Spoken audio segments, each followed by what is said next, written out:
We are going to start this morning with a real highlight, which is three eminent speakers, two of them currently serving in their respective governments and one who has had long experience in the US government, for a fireside chat on new directions in US-Southeast Asia relations. If I read their bios fully, it would take the entire time allotted, so I'm going to just mention that in order of speaking for the fireside chat, we have, and I'll ask them to come on camera as I introduce them, we have Ambassador Ashok Mirpuri, Singapore's current ambassador to the United States since July 2012. So he's had quite long innings here, well-experienced, well-known diplomat, serving many positions in his government's foreign service. We also have Deputy Assistant Secretary of State for South and Southeast Asia, Lindsey, who had a previous stint in the Office of the Secretary of Defense, working the US-ASEAN defense issues, but now is back as the DASD, and delighted to have Ms. Ford with us. And last but not at all least is our good colleague and friend, Barbara Weisel, who, as many of you know, was the lead negotiator for the Trans-Pacific Partnership for the United States and is currently a managing partner at Rock Creek Global. So as you can see, just an enormous wealth of experience, but we can only take advantage of it for approximately 20 minutes. So here we go. I'm going to just start in the spirit of, actually in a DC summer, it should not be called a fireside chat, but rather an air conditioner chat. But let's start with Ambassador Mirpuri.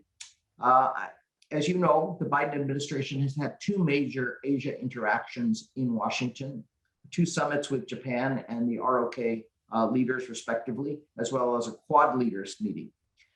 We're getting revved up on Southeast Asia as we go into the season of summits and other meetings, as you know, have been going on over the last few weeks. How would you characterize the state of US-Southeast Asia relations today, and what new directions would you propose given your perspective on the relationship? Thank you, Satu, and thank you for inviting me to speak this morning at the very important launch of the 5th edition of the ASEAN Matters for America.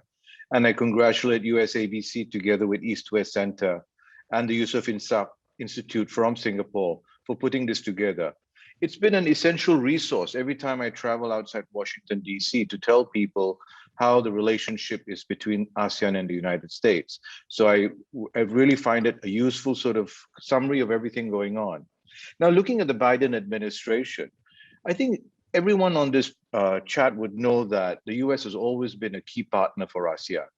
American support brought free trade, major investments over the decades into Southeast Asia, together with peace, stability, and prosperity.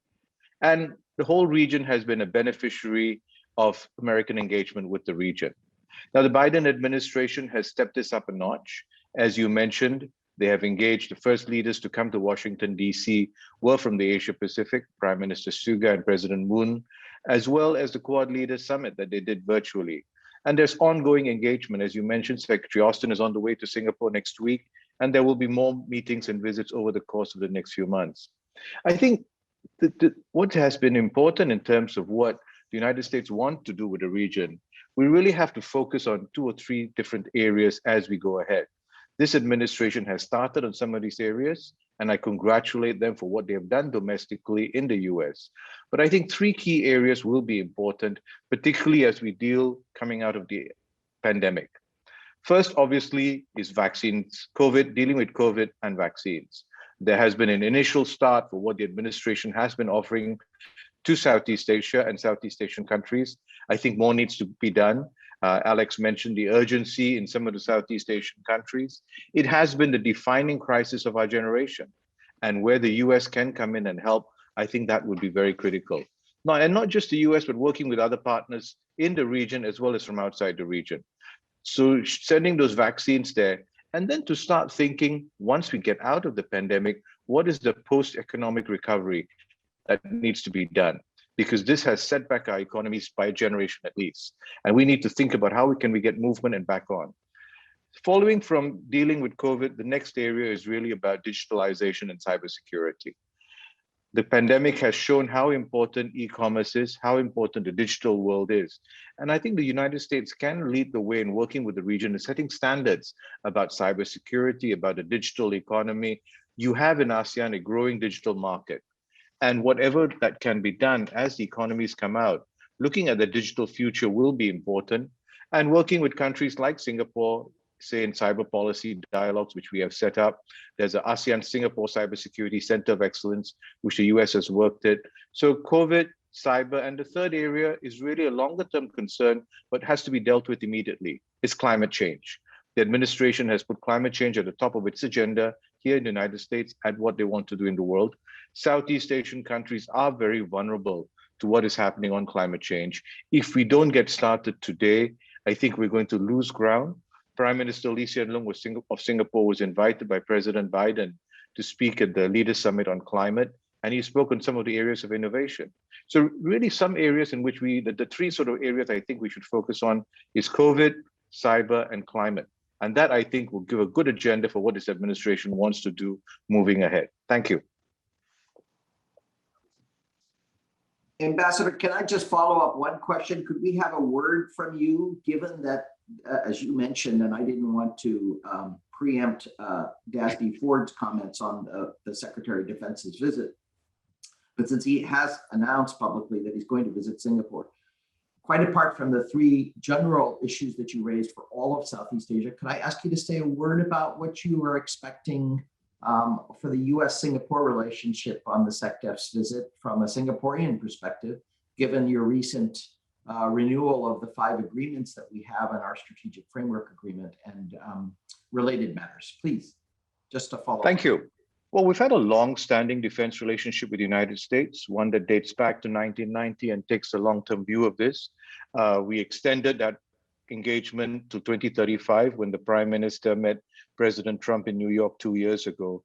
And it's something that we really value in terms of keeping the US actively engaged in Southeast Asia. So I expect that Secretary Austin, and I would look forward to hearing what Dasty Ford says about this as well. He is planning to give a speech, but he will reinforce some of the areas of cooperation, not just for Singapore, but more widely. What are we going to do with information security, with counterterrorism? These are areas of important consideration, not just for Singapore, but the whole region.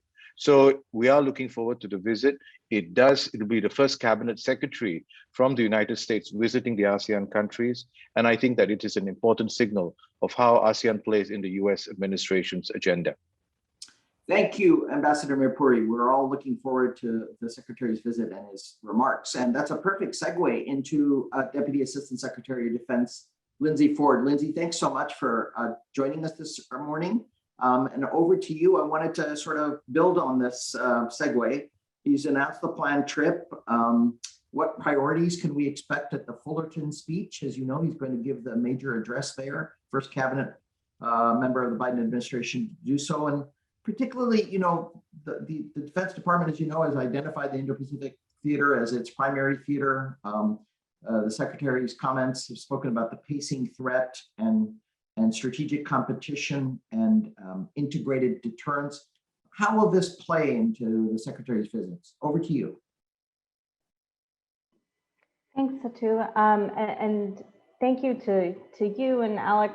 I would just echo Ambassador Mirpuri's comments that I find the publication that you put out to be immensely valuable.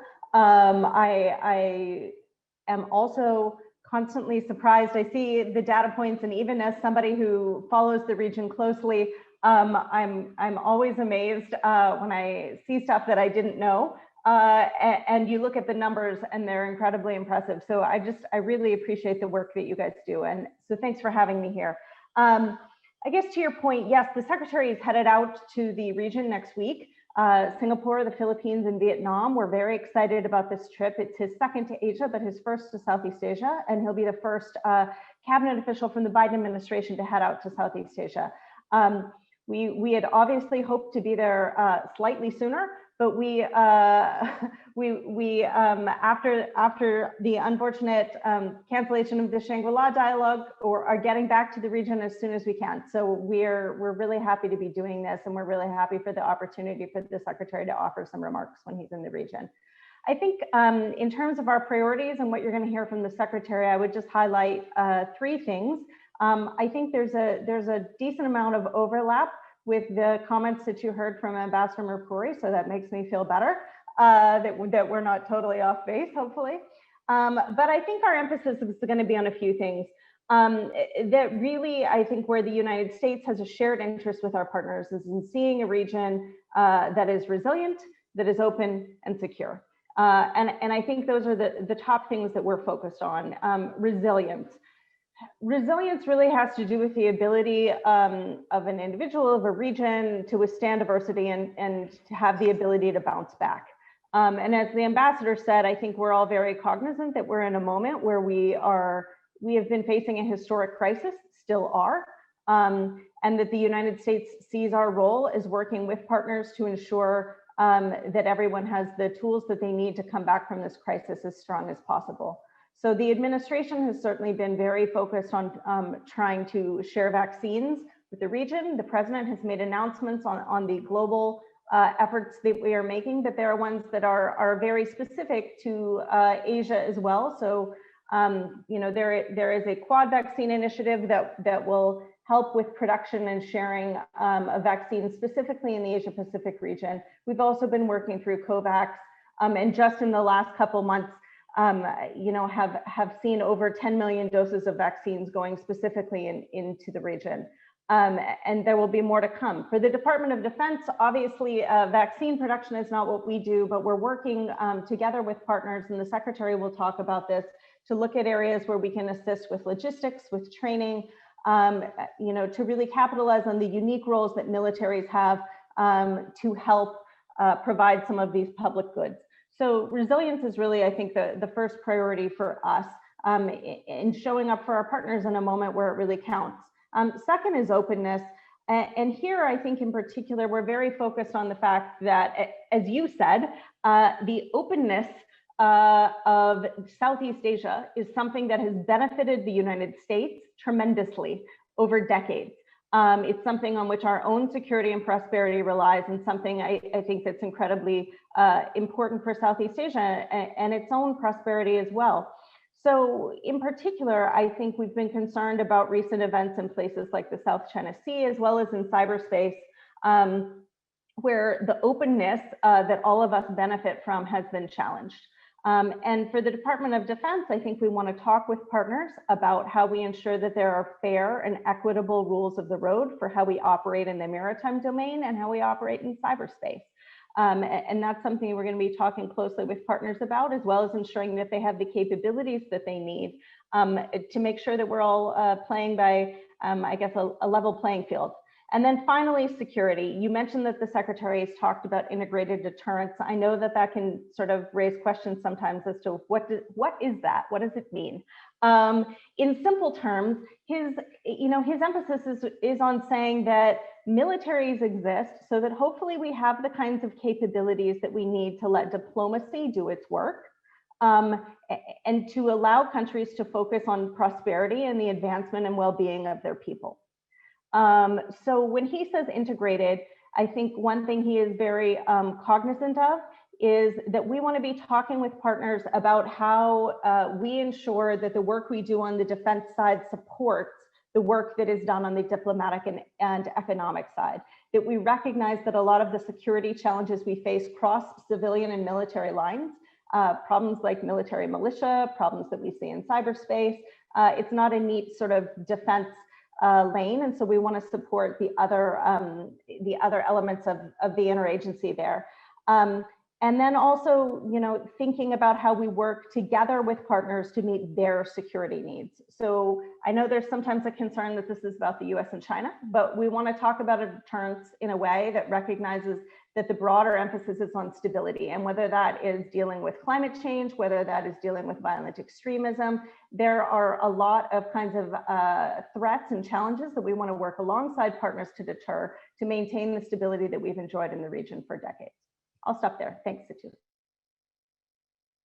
Well, thank you very much, Deputy Assistant Secretary. That's wonderful comments. Let me just follow up with one thing. Obviously, as you well know, you are such an experienced hand and expert at Southeast Asia. People in the region are watching very, very carefully where the first visit is, what obviously the sector, as you know, that great Southeast Asianology is committed in these visits. And I wanted to follow up about the selection of the three countries. Are obviously a longtime ally. In the case of the Philippines, a strategic partner in the case of Singapore, and obviously a very much developing partnership with Vietnam.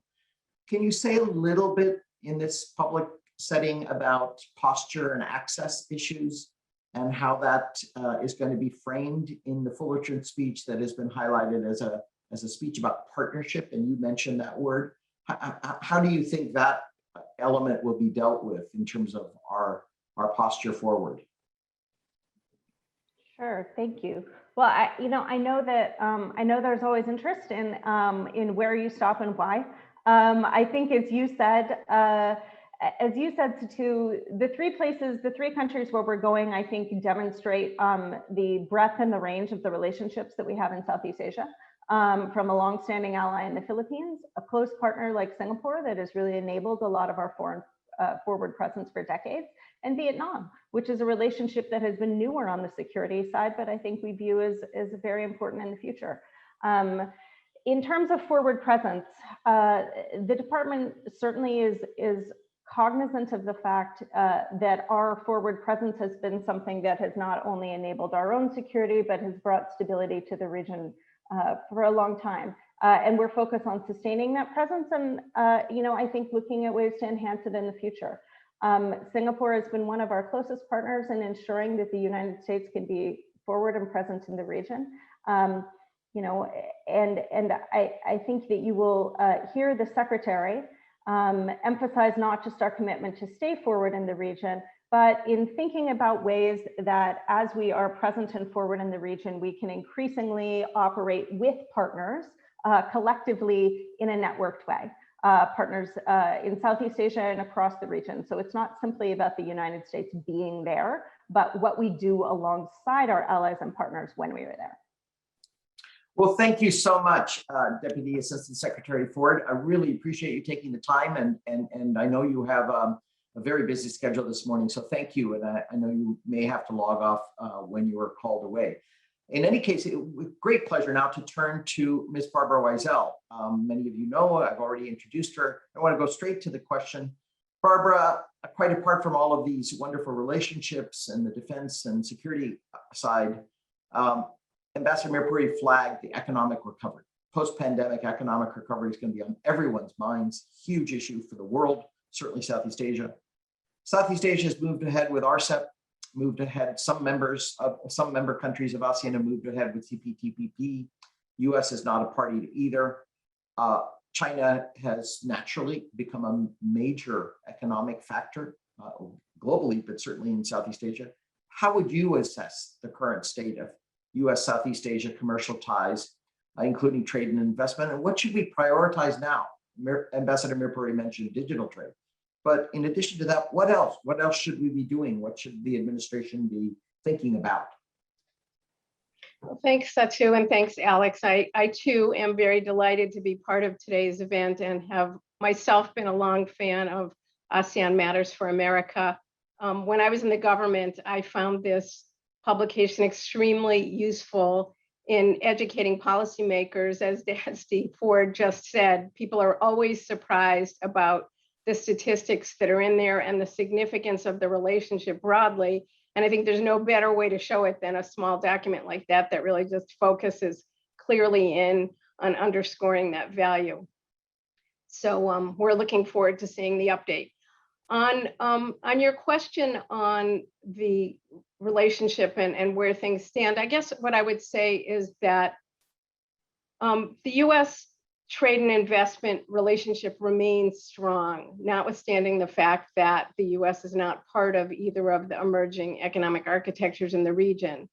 And I think that, the countries sense that the US is considering the direction it wants to take in Asia, and including on economic issues. I mean, we're watching what's going on the defense and security side, but I think there's a sense that the US hasn't paid sufficient attention to the economic aspects of the relationship. So trade and investment going on, but they'd like to see more from the United States. And now we have an opportunity with this administration focused on Asia to address those concerns.